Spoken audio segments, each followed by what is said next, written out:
Nay về được mớ bát tăng sơn nhôm CNC nha anh em. Anh em nào lấy sỉ thì em bỏ sỉ luôn nha.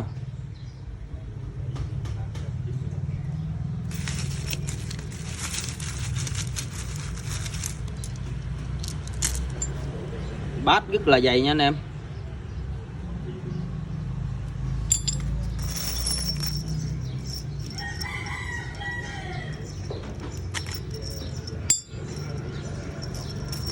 Anh em nào cần thì liên hệ số điện thoại hoặc nhắn tin cho em nha.